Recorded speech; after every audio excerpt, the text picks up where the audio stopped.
untuk rohani kita gitu. Amin, amin. Emang sih kalau anak-anak Tuhan tuh harus akan firman Tuhan tuh mereka selalu lapar terus. Mau siraman rohani terus. Tapi memang harus kita itu ya, saling mengajar, saling merendahkan diri. Cuma sejaman doang. Cuma 1 jam bagaimana? Doang. Ya, seharusnya khotbahnya bisa 3 jam. Sebenarnya sih. Wow. Tapi kan nanti kan besok lagi khotbah. Kira-kira kasih masukan apa ya? Teman-teman kasih masukan ya di WA-nya Pak Bombong, apa yang perlu dikhotbahkan ya? Kasih masukan ya di WA-nya Pak Bombong, apa yang perlu dikhotbahkan? Siapa yang feedback itu? Feedback ya. Iya, kayaknya Pak Marban kali. Ini nomor studio, silakan kasih. Jangan yang sudah pernah. Ya, mungkin masalah apa dalam keluarga atau apa ya. Boleh, nanti saya khotbahkan masalah apa gitu ya. Tapi kalau yang melenceng-melenceng saya enggak ya. Saya enggak mau ya. Enggak mau saya ya. 1. Contoh masalah Adam dan Hawa, saya enggak mau. Kemudian 1000 tahun, nanti dulu itu. Ya, karena yang hal-hal begitu biasanya kita khotbah di gereja aja. Kemudian masalah Yudas masuk neraka atau surga, ya. Ya, karena itu kan sekunder aja, bukan primer. Nah, kemudian apa ya? Masalah apa ya? Masalah berhubungan dengan saudara-saudara kita di sebelah. Itu saya nggak mau ya. Saya nggak mau ya. Oke. Banyak yang nggak mau jadi kosong, Pak. Ya. Jadi kosong dong. Wah, nambah lagi. Silakan Pak Marban, jangan mesti tambahkan. Ya, selamat malam semua. Ya, yang saya sih nggak banyak menambahkan ya. Artinya bagaimana kita mengerti tentang firman Tuhan bahwa kita. Aduh. Salam semua yang ada di Rom. Sebentar dulu Pak. Boleh dilanjut? Halo. Lanjut. Ya, jadi ini firman Tuhan pada malam hari ini luar biasa buat kita. Bagaimana Tuhan mengajarkan kita untuk merendahkan diri. Memang secara manusia itu berat. Bagaimana kita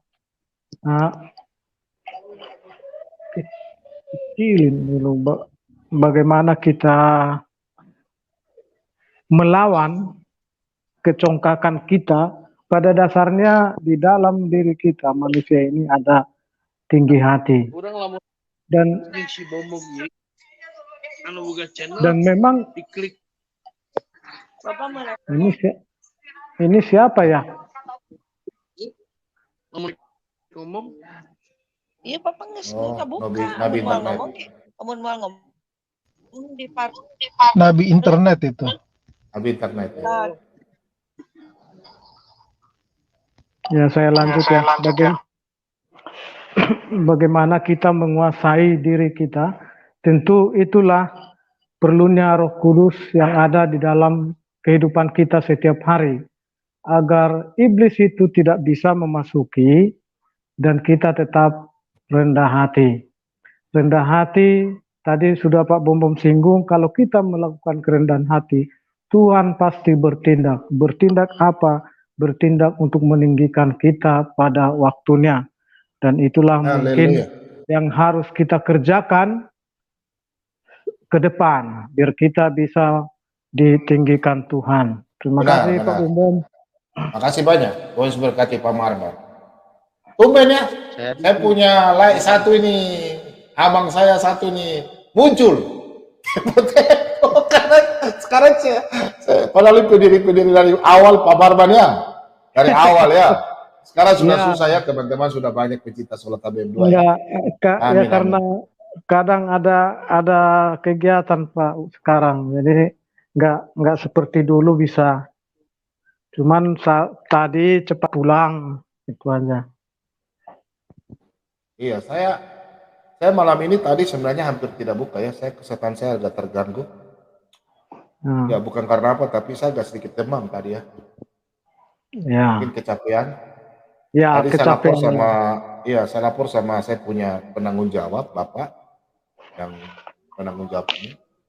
Bilang Pak, kira-kira gimana ya? Bilang Pak Bombong. Siapa ya? Dengan siapa ya? Ya, makanya kita berpegang teruslah bersama Tuhan biar kesehatan itu tetap diberikan, Pak. Ya, Pak Marban sebentar ya. Ada teman yang punya internetnya lemah jadi. Siapa ya? MM ya? Iya Pak, iya Pak. Oh, silakan Pak ya, silakan. Pulsa data mau habis jadi. Ayo cepat. Sudah like Pak, sudah like. Teman-teman like Pak Bombong ya. Ya, tolong like ya. Jangan ini baru 400 ini yang nonton sudah 700 ini. Tolong like ya. Dukung Pak Bombong ya. Subscribe ya, silakan. Terima kasih tadi. Terima kasih atas penyampaiannya. Kita terberkati semua firman Tuhan yang telah disampaikan Pak Bombom. Tadi Pak Bombom buka ayat entah di mana tadi itu tentang selumbar sama balok gitu Pak ya tadi ya. Ya, Matius 7 ayat 3. Iya. Tadi kan selumbar itu kayak kecil. Di situ tadi Pak Bombom menyatakan selumbar itu ada di mata saudara kita ya. Terus balok ada di mata kita. Bukan itu. Maksudnya begini, kita mau lihat kebenaran susah. Sedangkan kita mau lihat saudara kita yang jelek saja nggak bisa. Sedangkan diri kita, ibaratnya gitu Pak. Kita harus lihat diri kita sendiri karena apa? Selumbar. Selumbar itu kayu. Jadi kita hanya bisa melihat balok besar, sedangkan kayu di mata kita nggak bisa lihat. Gitu ya, ya. Selumbar itu kayu, bukan kain, bukan kayu kecil. Paham ya? Jadi kita harus lihat diri sendiri dulu. Iya, paham Pak. Cuma gini Pak. Ya, oke, silakan. Oh, berarti kategorinya kesalahan orang bisa kita lihat, sedangkan kesalahan kita yang besar itu tidak bisa kita lihat, begitu ya Pak ya? Itu dia. Nah, itu contoh firman Tuhan. Mereka bilang mereka hebat, padahal mereka tidak tahu apa-apa. Paham ya? Karena masih ada iblis kuasai. Paham. Nah, itu dia. Oke. Kita harus melihat diri kita sendiri dulu, apa benar atau tidak. Ya, baru kita bisa mengkritik orang. Apalagi Pak? Ya, betul Pak. Oke, siap. Oh, siap. Oh. Makasih MM. Oke, Tuhan berkati Pak. Saya ganti yang lain lagi ya. Ada yang lain mau bergabung. Oke.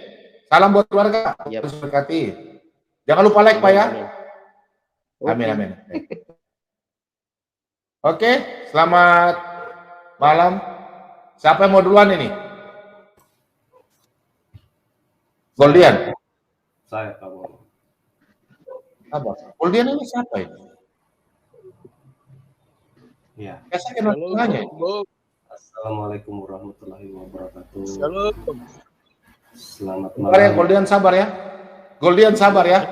Yang tadi sabar, masuk Goldian. Pak Westerling, Pak Horas, itu tadi, itu dulu. Sabar. Goldian sabar ya. Oke. Pak Tigor yang suaranya kecil Pak Tigor. Coba kasih besar Pak Tigor. Sudah Pak Bombom.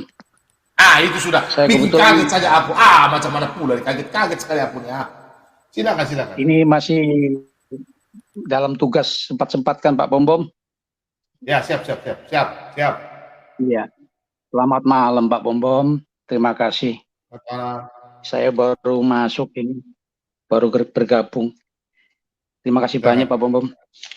Makasih Pak. Ini ada waktu yang baru yang kedua kalinya Pak Bom. Ini saya baru masuk ini yang kedua kalinya. Bisa saya tanya Pak Bom? Boleh? Halo?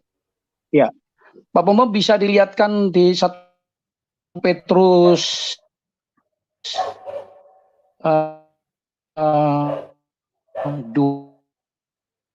Putus-putus ya? Suaranya robot, Pak. Ayat yang ke... Nggak dengar ya? Putus-putus. Halo? 1 Petrus 2 ayat berapa? Dijelas. 1 Petrus 2 ayat 1 berapa? Petrus 2 ayat 18 Ayat dan berapa? 19 Pak Bom. Ayat 18 berapa? dan 19. Ya, silakan. 18 dan 19, ya. Ya. Ya. Ya, terima kasih Pak Bom. Ini saya masih kurang paham ini. Mungkin bisa dijelaskan Pak Bom. Pak Bom. Yang pahamnya di mana?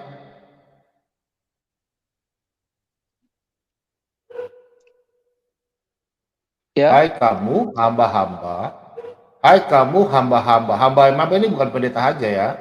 Hamba-hamba ini semua. Hai kamu hamba-hamba, tunduklah dengan penuh ketakutan kepada Tuanmu. Kata Tuanmu berarti mengenai pekerja-pekerja di kantor, Tuanmu di dunia ini. Bukan ini berlaku bukan untuk hamba-hamba Tuhan. Tuanmu. Sama seperti dalam Efesus 6 ayat 4 sampai 7. Bukan saja kepada yang baik dan peramah. Pertanyaan saya apa yang Bapak bingung di sini supaya saya bisa jelaskan. Kalau Bapak suruh saya baca lagi, ngapain saya baca, Pak? Betul Pak Bom. Makanya saya minta dijelaskan itu. Mungkin saya bisa bertanya. Ini pertanyaan saya ini mau saya sampaikan. Salah satunya Pak Bom tadi menyampaikan, salah satunya hamba Tuhan itu kan termasuk para pendeta-pendeta. Yang saya tanyakan ini, kita ini kan lebih cenderung masih ada keinginan daging daripada roh. Ya, jelas. Iya. Nah, yang saya sekarang ini menjadi beban buat saya sebagai seorang Kristen, melihat daripada mengacu permasalahannya Muhammad KC. Itu salah satunya para pendeta-pendeta itu sudah menjelaskan di sini, menjadikan contoh daripada Kristus sebagai teladan. Itu bagaimana saya menyikapi bagi rekan-rekan kita yang Kristiani ini melihat situasi demikian untuk menyikapinya. Seperti yang dari PGI. Itu bagaimana kita menyikapinya itu Pak Bom? Sementara mereka ini kan salah satunya sebagai panutan. Kalau kita melihat ke Tuhan kita Yesus Kristus yang tidak terlihat bagi kita, tapi kita meyakini. Nah, sementara saya udah tahu maksud Bapak ini. Ini Pak. Iya. Kan tadi khotbah saya kan sudah mengatakan itu nanti urusan mereka dan Tuhan. Kan dalam Wahyu 3 ayat 19 itu kan dikatakan, kau kukasihi, kau kutegur, dan kau kuhajar. Bapak tunggu sajalah apa yang terjadi kepada orang-orang yang melakukan curang. Paham ya Pak ya? Paham Pak?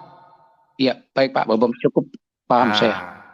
Kalau ya, anak Kristen itu tidak usah kita mau ini Pak, biarin saja.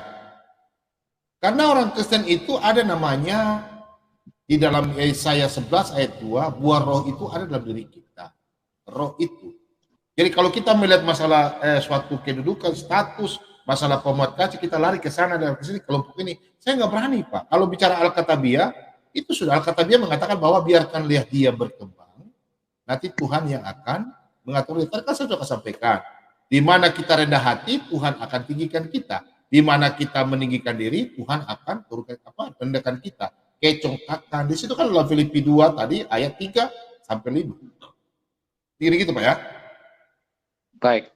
Tidak ada orang hidup congkak, hidup yang benar itu. Tidak ada orang yang hidup tidak benar. Orang congkak mau dipelihara oleh Tuhan. Suatu saat pasti dia akan dijatuhkan. Pasti. kebesaran Tuhan itu nyata. Itu Pak.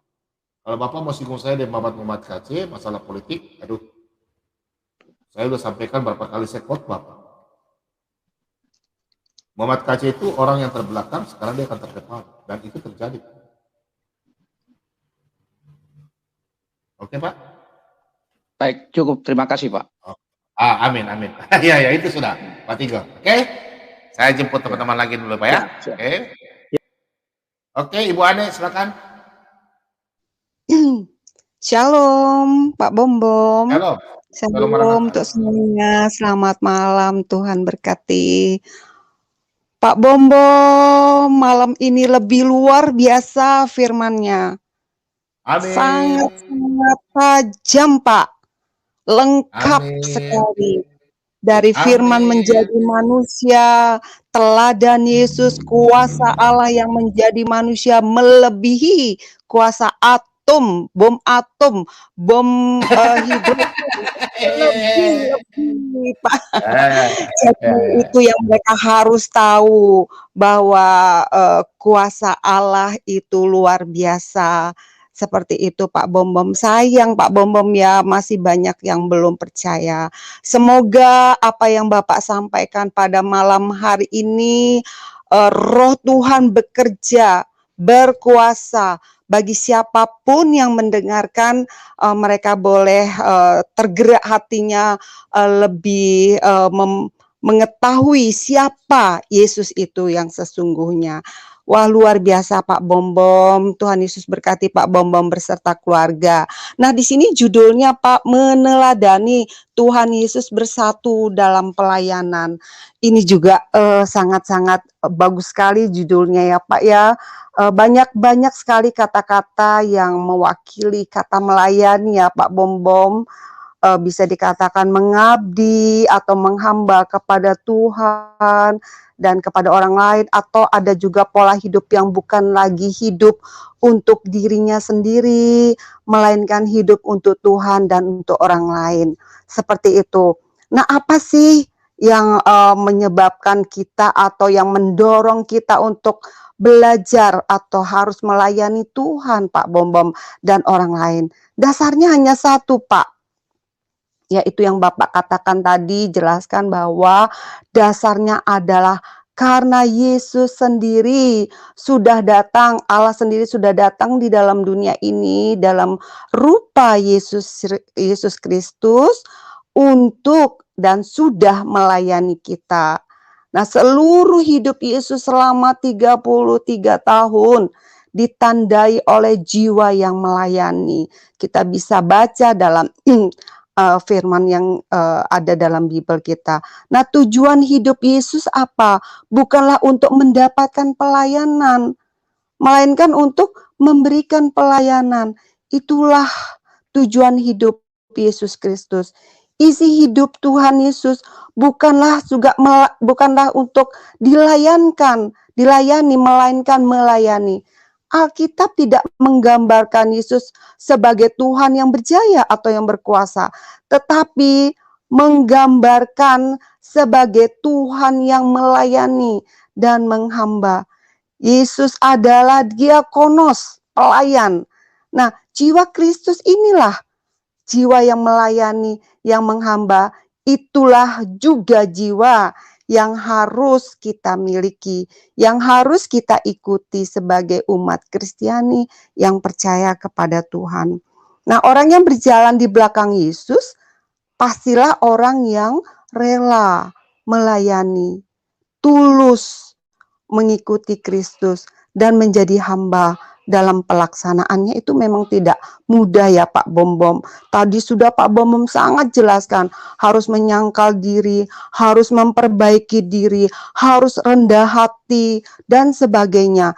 Itulah yang harus kita perbaiki dalam hidup kita. Jadi tidak mudah untuk kita melayani.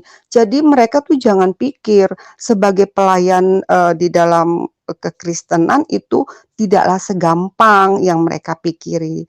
Jadi kita harus menyangkal diri dan menjadi rendah hati dalam melayani. Karena melayani itu ya Pak Bom, melayani itu kan mengandung banyak segi dan resiko di dalam kehidupan kita. Nah, itu kenapa dikatakan banyak resiko Pak Bom? Karena apa yang kita jalani itu sangat bertentangan dengan dunia, ya kan? Dengan kita harus belajar melawan arus tawaran dunia. Itu yang beresiko, itu yang berat. Tetapi kalau kita ingin melayani, ya harus kita menjalankan, kita meneladani apa yang Tuhan Yesus sudah lakukan di dalam kehidupan kita.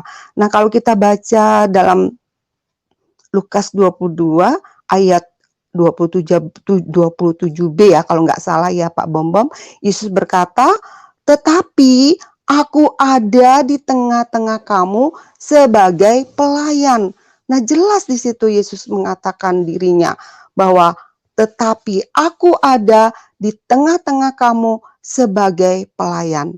Nah, di dalam Yohanes 5 ayat 30, dalam pelayanan Yesus tidak pernah dia mengatakan bahwa pelayanan yang dilakukan adalah pekerjaannya sendiri.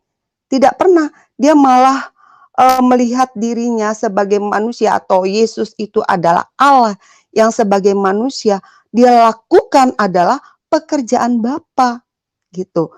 Yesus katakan sebagai manusia bahwa aku tidak bisa berbuat apa-apa, itu sebagai natur manusianya. Tidak bisa berbuat apa-apa dari diriku sendiri, tetapi aku menuruti ya kehendak Allah yang mengutus aku. Nah, inilah menggambarkan dalam pelayanan yang harus ada di dalam kehidupan kita sebagai anak Tuhan. Kita harus bersatu, kita harus tulus, kita harus bergandengan tangan, berdamai untuk melanjutkan apa yang sudah Tuhan lakukan, apa yang sudah Tuhan Tuhan sudah teladani dalam kehidupan kita, yaitu karya keselamatan manusia itu yang sekarang kita harus lanjutkan tugas itu dengan kasih, dengan damai, dengan roh sederhana, roh hamba, tapi dengan kuasa Allah yang hebat dan ajaib. Puji Tuhan, saya bangga punya Allah seperti Tuhan Yesus Kristus yang dahsyat dan ajaib. Terima kasih Pak Bom, Tuhan berkati. Terima kasih, Tuhan berkati. Oke, Ibu mau dialog sama si Goldian, mau? Kalau Bob, boleh ya, sabar Pak. ya, sabar, hati ya. Kalau Pak Bom yang jawab tuh biasanya saya langsung jadi, jangan, saya kasih anak-anak Tuhan dulu berperang ya. Biasanya begitu, harus prajurit yang berperang dulu. Nanti lawan hancur. Pak Bom. Ya. Oke, sebentar Bu ya. Saya jemput dulu Pak Horas. Mana Pak Horas? Dari Jepang. Pak Horas. Wah, Pak Horas tidak dengar ya. Oke, selamat malam Pak Nabisuk.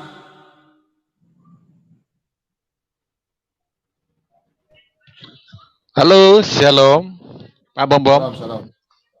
Shalom. Shalom semuanya, teman-teman. Ini Pak Bom. Saya di sini hanya mungkin kasih masukan lah, barangkali. Boleh. Ada. Jadi saya sangat berterima kasih karena selama ada channelnya Pak Bom ini, saya udah hitung-hitung udah lumayan yang ini ya, yang menerima Yesus ya, puji Tuhan lah. Iya, jadi cuma gini Pak Bom, masukan saya, saran saya gini, biar channelnya Pak Bom ini lebih eksklusif kepada tim-timnya Pak Bom itu kan, tolonglah kalau orang-orang seberang itu kan memancing emosi, tolong ditahan emosinya, karena mereka itu kan memang tujuannya membuat kalian marah gitu loh. Jadi ya karena saya lihat dari timnya Pak Bom ini masih ada yang mau terpancing emosinya. Jadi kalau kita terpancing emosinya kan justru itulah yang mereka suka gitu loh. Gitu. Senang mereka. Jadi dalam artian di sini, mari kita belajar menahan emosi, jangan mau terpancing. Itu yang pertama Pak Bombom. Terus yang kedua, kalau bisa saran saya, masukan saya sama Pak Bombom, tidak perlulah membahas agama keyakinan seberang. Lebih bagus kita meladeni apa pertanyaan-pertanyaan mereka gitu. Jadi kita fokus ke keyakinan kita aja, nggak usah kita bahas-bahas keyakinan mereka, karena itu nanti kan akan membuat suatu, kadang-kadang mereka juga karena lebih cenderung orang itu kalau dibahas keyakinan mereka langsung kabur, kayak ketakutan gitu kan. Jadi kita saran saya, masukan saya, lebih baik kita biar lebih eksklusif. Alangkah bagusnya kita lebih fokus ke Alkitab aja gitu Pak Bombom. Itu cuma saran saya sih. Biar channel ini makin mantap gitu Pak Bombom. Oke, makasih. Mudah-mudahan masukan saran saya ini bisa bermanfaat buat channel ini. Gitu aja Pak Bombom. Oke, makasih. Oke, terima kasih Pak Bombom. Yo kembali. Terima kasih Pak Nabisuk. Saya juga bingung ya, Bapak punya nama Nabisuk. Nabi suka-suka ya. Itu bukan, itu Nabisuk itu jadi orang yang jadi itu orang yang punya hikmat itu. Orang bijak. Iya, orang punya hikmat itu Pak artinya. Itu jadi kalau bahasa Batak. Oh, jadi kalau aku tak tahu itu. Iya, jadi itu bahasa yang paling baik itu sebenarnya. Kalau udah dibilang nanti orang sebelah bilang Nabi suka-suka lagi. Ada 28. Makanya saya bilang waktu dulu orang Batak itu banyak nabi. Ada Nabi Suk, ada Nabi Nain, ada Nabi Rong, ada Nabi Nuat. Jadi di orang Batak itu banyak nabi, Pak. Saya kira ada nabi pemotong babi. Udah bilang apa babi kutikam itu ya? Ada kutikam babi itu tak pegang-pegang. Kutikam sendiri langsung babi. Dulu.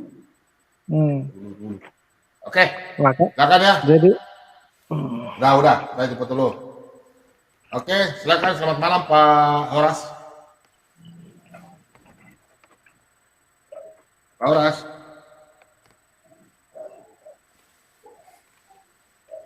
Nah, dari tadi di mute terus itu. Yang mau bergabung, silakan ya, sebentar ya. Dulu. Oke. Silakan Pak Imade Bal Golden ya. Pak Imade, silakan.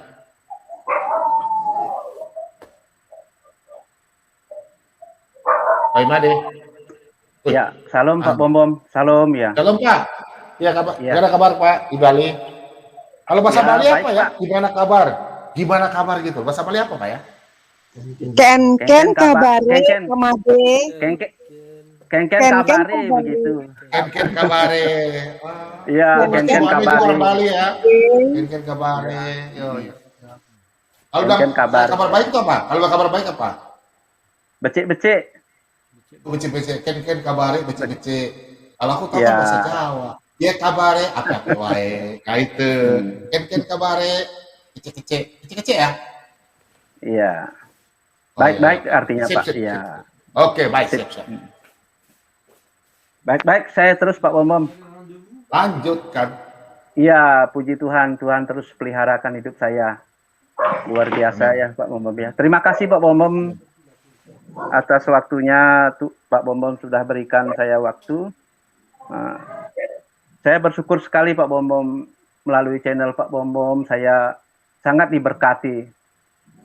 Artinya saya semakin taat melakukan firman Tuhan.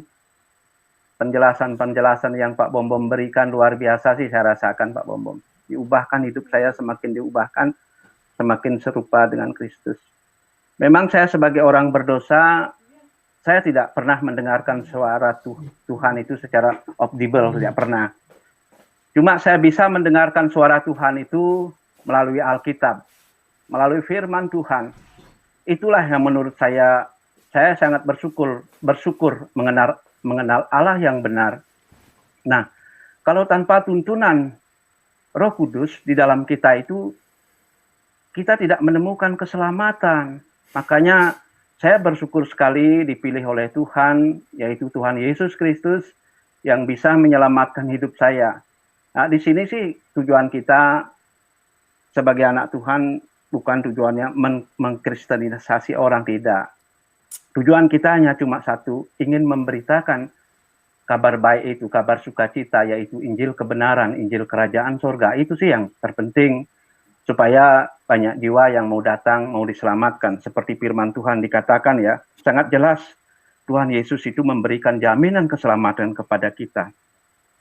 Di dalam Yohanes 10 ayat 28 sampai 30, Tuhan Yesus berkata, aku memberikan hidup yang kekal kepada mereka, dan mereka pasti tidak akan binasa sampai selama-lamanya, dan seorang pun tidak akan merebut mereka dari tanganku. Bapakku yang memberikan mereka kepadaku lebih besar daripada siapapun, dan seorang pun tidak akan dapat merebut mereka dari tangan Bapa. Aku dan Bapa adalah satu. Nah, itu jelas sekali. Dia memberikan pasti jaminan keselamatan kepada kita. Banyak sekali ayat-ayat yang sangat menguatkan iman saya sebagai anak Tuhan, sebagai orang percaya, seperti Pak Bom katakan itu, sangat diberkati saya, diubahkan saya menjadi orang yang sangat rendah hati dan selalu taat dengan firman Tuhan. Di dalam Matius juga dikatakan, Matius 11 di ayat 29 itu dikatakan, pikulah kuk yang kupasang dan belajarlah kepadaku, karena aku lemah lembut dan rendah hati, dan jiwamu akan mendapat ketenangan. Sebab kuk yang kupasang itu enak dan bebanku pun ringan. Nah, itu sangat jelas. Tuhan mengajarkan kita harus rendah hati. Nah, disitulah dengan kerendahan hati kita, orang akan melihat kita. Orang akan memandang kita. Siapa Allahnya? Kan seperti itu. Kita harus menjadi anak-anak Tuhan, sebagai pelaku-pelaku firman Tuhan. Kita harus berdampak, kita harus tunjukkan ya belas kasihan kita. Nah, itulah Yesuslah yang menjadi teladan kita. Yesuslah sebagai teladan hidup kita. Artinya menempatkan Kristus sebagai pusat hidup kita adalah menjadikan dia sebagai teladan hidup kita. Teladan berarti seseorang yang kita jadikan anutan, contoh, standar, orang yang patut dan ingin kita tiru dan ikuti. Nah, di dalam Roma 8 ayat yang ke-28 sampai 29 mengatakan bahwa Allah terus bekerja dalam segala sesuatu untuk mendatangkan kebaikan bagi mereka yang mengasihi Dia, yang terjadi sesuai dengan yang terpanggil sesuai dengan rencana Allah dan dipilih serta ditentukan dari semula untuk menjadi serupa dengan gambaran anaknya Yesus Kristus. Nah, Tuhan sangat merindukan bahwa melibatkan diri turut bekerja di dalam segala sesuatu agar kita terus bertumbuh semakin menyerupai Yesus. Nah, Tuhan mengasihi kita apa adanya, tetapi Dia menolak untuk membiarkan kita tetap seadanya. Dia akan mengubah kita menjadi seperti Yesus. Nah, itu kita punya teladan yang sempurna di dalam hidup ini, yaitu Yesus Kristus. Dan Allah Bapa rindu kita untuk makin menjadi serupa Kristus dalam seluruh aspek kehidupan kita.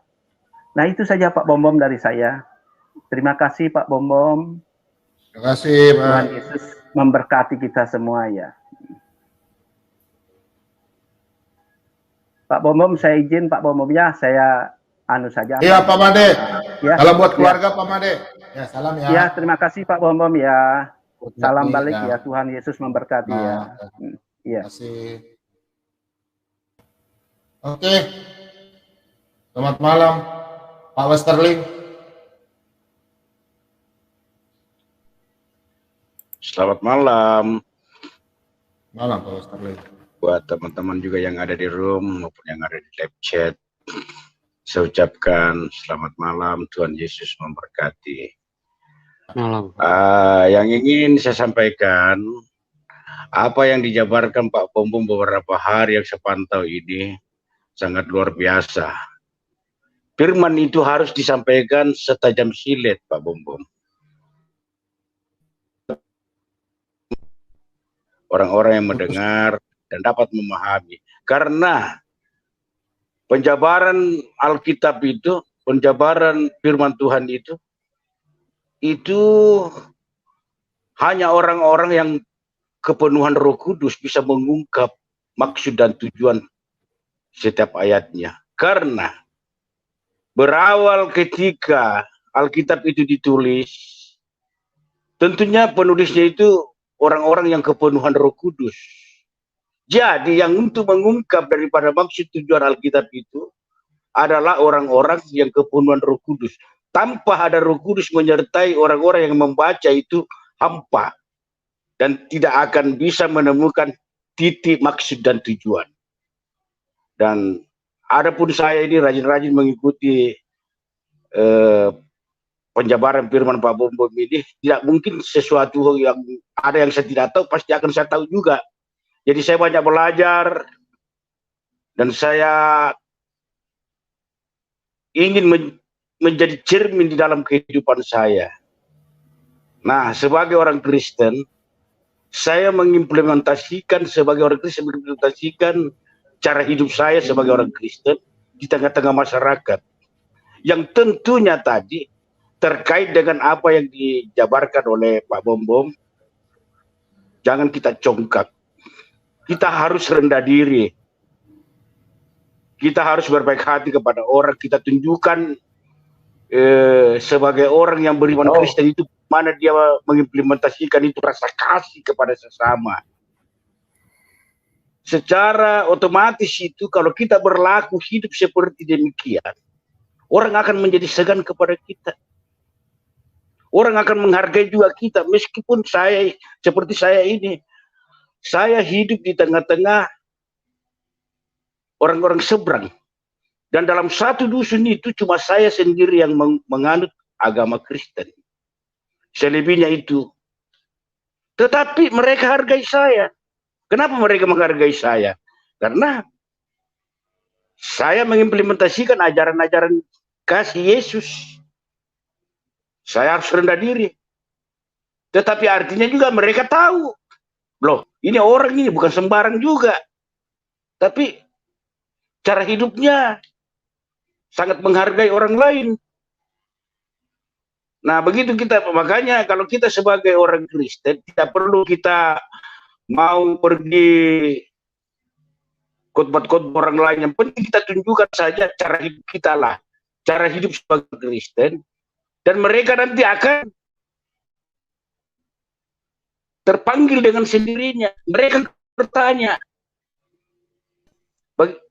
Bahkan tidak sedikit yang datang bertanya kepada saya. Dia bilang, bagaimana itu orang Kristen ajaran kasihnya, bagaimana. Nah, disitulah kita masuk, pelan-pelan kita masuk.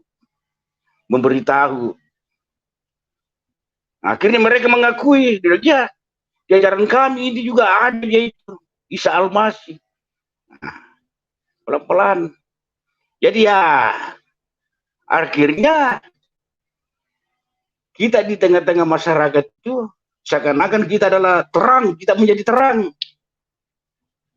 Mereka segan kepada kita, mereka juga tidak segan-segan juga kepada kita, karena cermin hidup kita di dalam kekristenan diimplementasikan itu semua ajaran-ajaran kasih dari Yesus.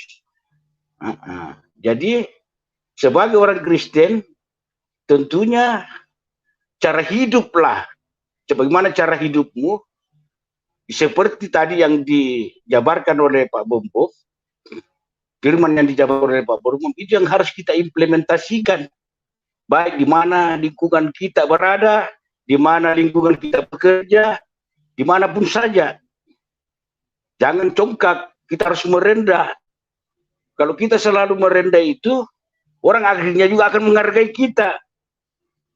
Nah, itu semua, itulah yang dikatakan oleh Yesus, kalau engkau merendahkan diri, Anda akan meninggalkan engkau. Nah, di situ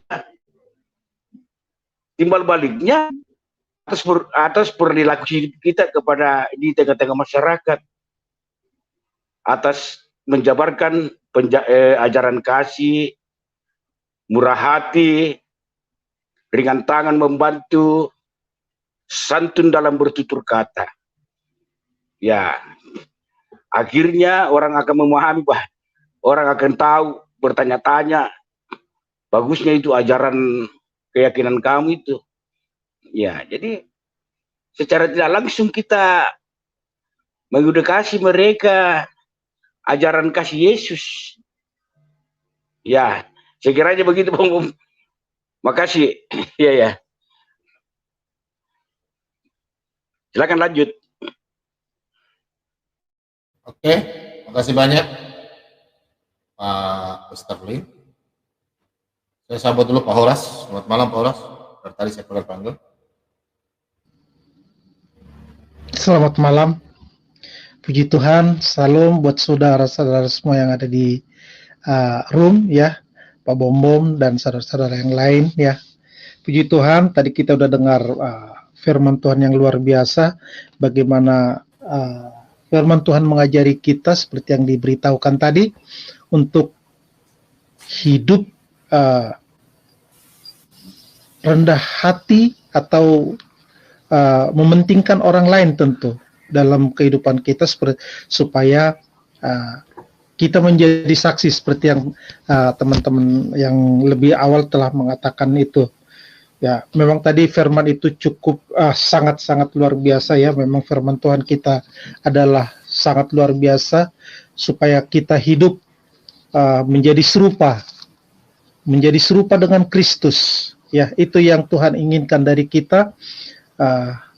Itulah yang diajarkan oleh Tuhan melalui yang firman ini, bagaimana kita hidup merendahkan diri ya.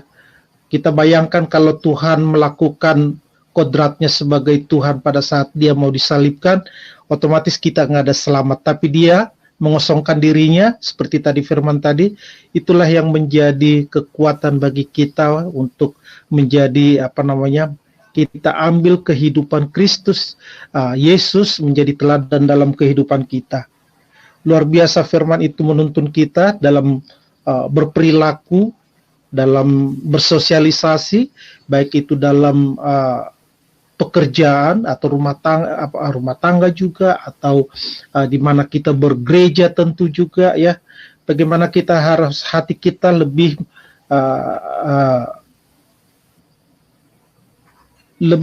merendahkan, bukan rendah diri ya, tapi merendahkan diri, mementingkan orang lain, menghormati orang lain lebih ya, supaya apa yang menjadi tujuan Tuhan dalam kehidupan kita menjadi sempurna tentu.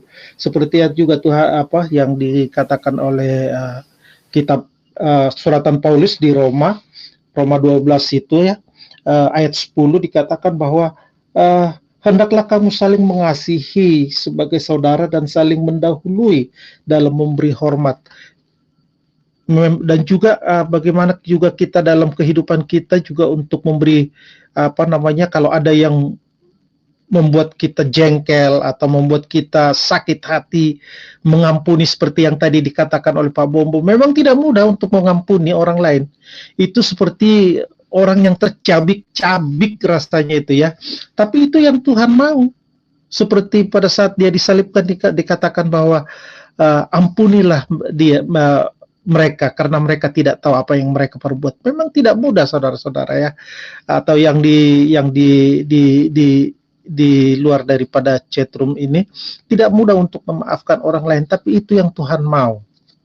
Bahkan pengajaran Alkitab mengatakan bahwa apabila orang menganiaya kita atau menampar pipi kiri atau kita kasih ke kanan, artinya memberikan pengampunan. Bahkan firman Tuhan mengatakan kita bukan cukup sekali atau 2 kali mengampuni seseorang dalam 1 hari, tapi begitu banyaknya, 7 kali 70, 7 kali, sangat-sangat banyak. Artinya kehidupan kita itu harus menjadi berkat buat orang lain ya, menjadi panutan seperti yang tadi dikatakan Bapak yang sebelum saya itu ya, bagaimana kita menjadi contoh di lingkungan kita, karena kita ini domba di antara serigala. Jadi kita harus wise juga, tapi juga kita harus menunjukkan kasih Kristus menjadi implementasi dalam kehidupan kita di lingkungan di mana kita berada, sehingga kemuliaan Tuhan dinyatakan. Orang bisa mengatakan, oh benar, dia berpunya Tuhan, dia punya Tuhan yang luar biasa, dia memiliki Tuhan yang hidup, dia menjadi contoh yang luar biasa ya. Seperti yang kita lihat, kita dengar di Perjanjian Lama, Yusuf bagaimana dia hidup di Mesir, tapi dia tidak hidup sebagai orang Mesir, tapi dia diberkati karena apa? Dia takut akan Tuhan, dia menanti-nantikan janji Tuhan, dia tetap melakukan apa yang menjadi bagiannya, dia tidak hidup menurut karakter atau budaya yang di sekelilingnya dia sebagai Mesir ya, tapi dia tetap menyembah Allah dalam nama Elohim ya. Itu yang menjadi bagian kita saat ini untuk menjadi saksi Kristus dalam kehidupan kita, terlebih bagi mereka yang tidak mengenal Tuhan. Mungkin kayak di Indonesia ya, kontradiksi sangat banyak sekali. Tapi kalau kayak kami yang di luar begini ya, apalagi di negeri ini saat ini, mereka tidak mengenal Tuhan. Mereka mengatakan Tuhan ya, tapi buat kita mereka tidak menyembah Tuhan ya. Bahkan ada teman saya dibilang, untuk apa itu kami sama, dia bilang kayak gitu. Kamu nggak bisa makan kalau nggak kerja, dia bilang gitu. Nggak perlu Tuhan, yang penting kerja gitu ya. Tapi di situ saya mengatakan, nah, kita mengucap syukur ke Tuhan ya, saya bilang begitu ke teman Jepang yang ada di sini, supaya kita sehat, kita boleh kerja gitu ya. Yang aku memberikan perumpamaan yang sangat sederhana, karena supaya dia lebih mudah mencerna, tentu itu maksud saya. Tapi kalau kita sakit, kita nggak bisa bekerja, kita nggak dapat uang, saya bilang begitu. Jadi sementara kita sehat, kita mengucap syukur setiap waktu, atau pagi atau malam sebelum tidur, saya bilang begitu.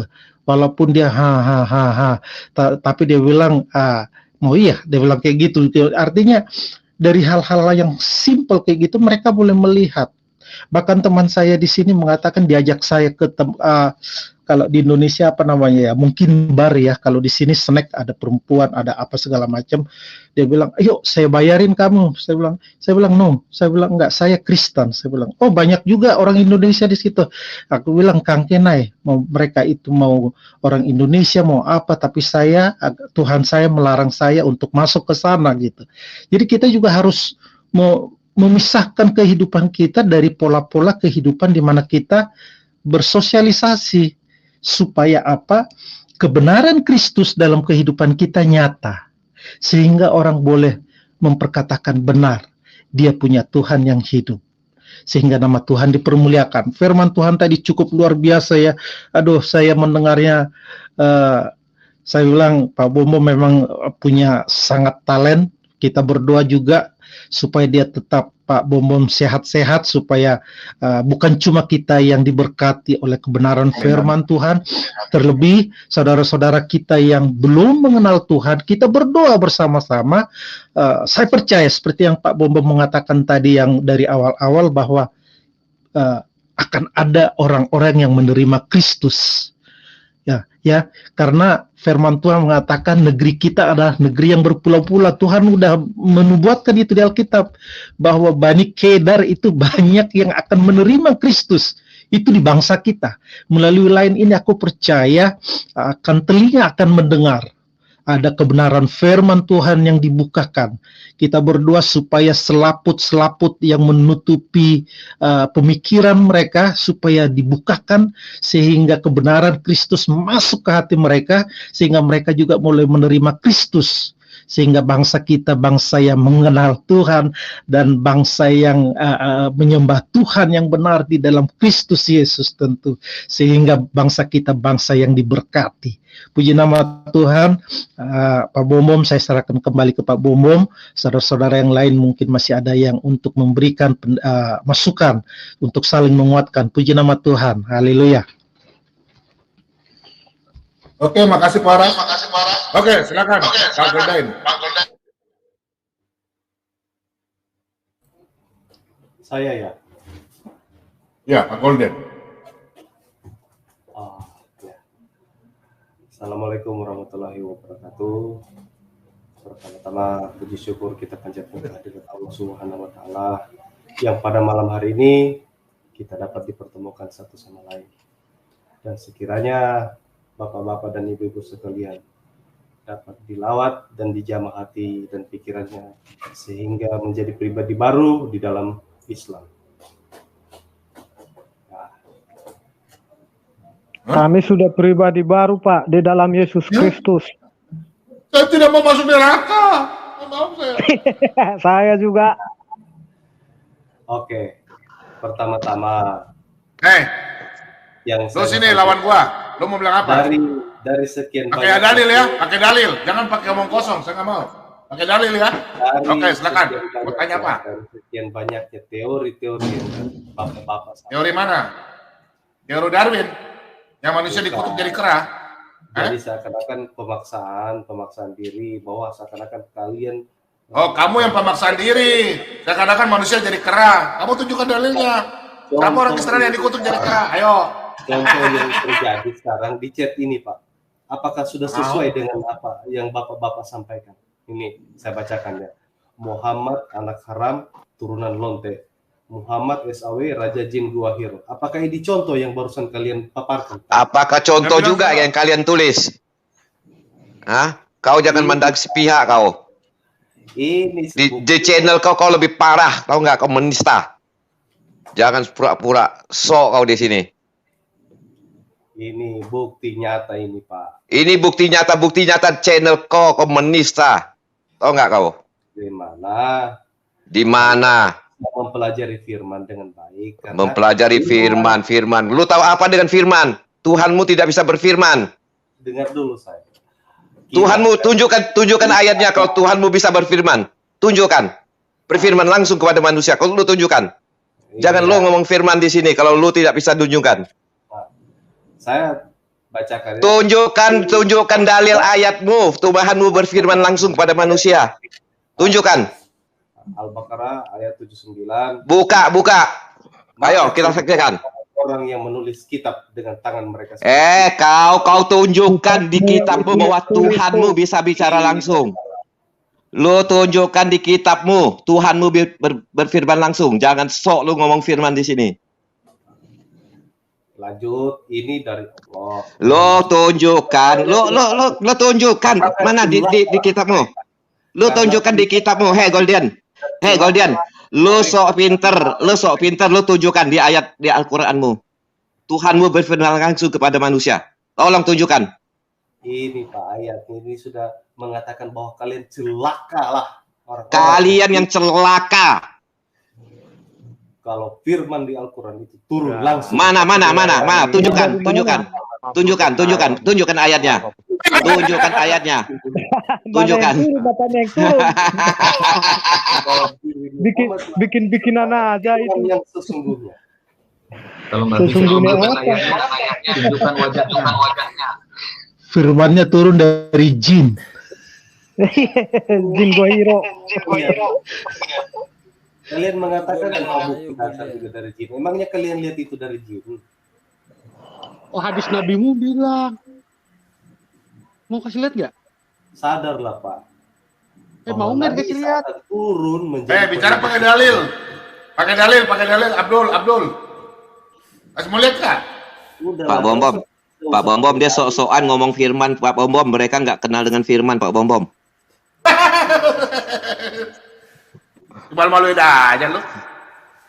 Biarin aja kita kerja dia. Ya, tujuannya apa mau masuk sini, Goldian? tujuannya agar membukakan mata hati dan pikiran. Iya. Kami sudah terbuka. Kau panggil Ustadz kau yang jago-jago, kasih Pak Bombom, buka mata hati bisa murtad ya. Pak Bombom kalau jadi yang ikut kamu, dunia YouTube ini gempar, hamba Tuhan semua gempar.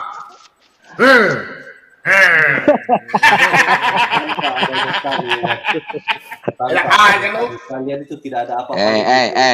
Kalau lu nganggap lu benar, Goldian, kalau lu nganggap benar, tunjukkan dalil di kitabmu. Tuhanmu mampu berbicara langsung dengan manusia.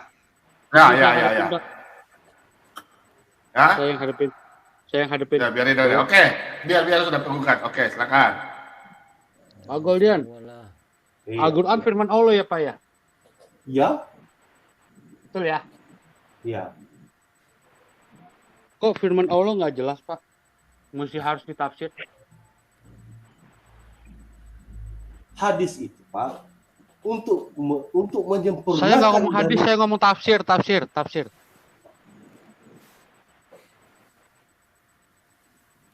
Maksudnya gimana Pak? Saya ngomong tafsir Pak.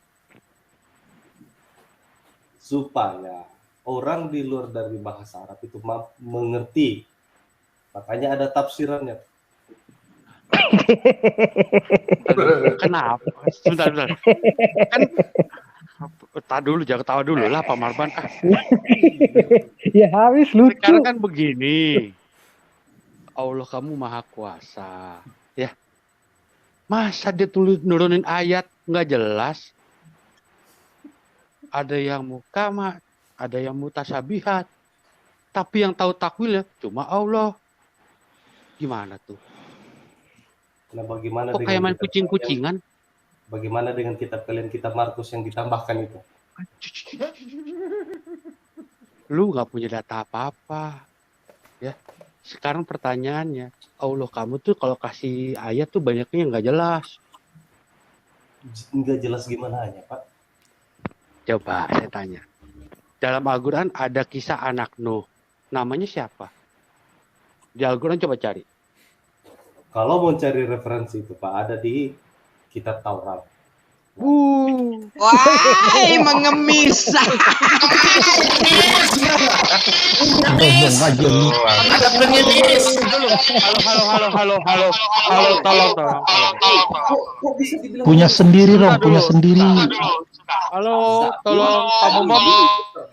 Pak Bombom tolong yang lain didiemin dulu. Kan oleh Al-Quran. Goldian.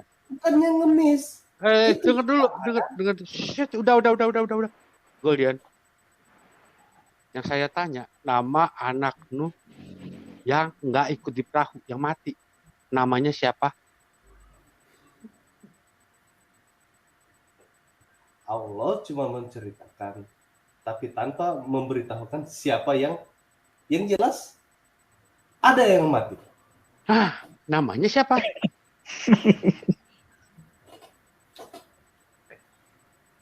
Nama. Kasih dalil ya, surahnya mana, ayat mana ya. Ayat sama surahnya kasih ya. Pak, Al-Quran itu bukan kitab cerita loh, begitu. Katanya sempurna. Pak Mordekai. Tapi katanya bukan kitab cerita, isinya cerita semua. Nabi Sulaiman ngomong sama semut. Diajarinnya bahasa burung sama Allah. Masa burung sama semut sama bahasanya?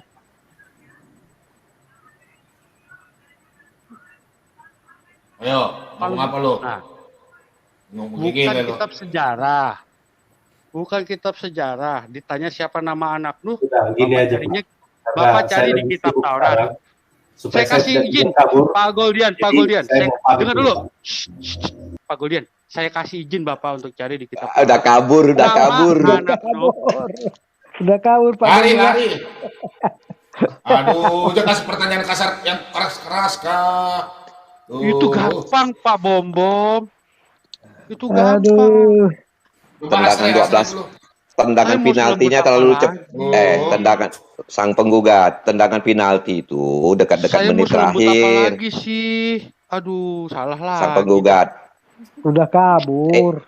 Injury time baru penaltinya. Menit-menit terakhir. Asre. Selamat malam Asre. Ayah, nggak seru ah. Asre, silakan Asre. Di darah baru masuk. Oh. Asre.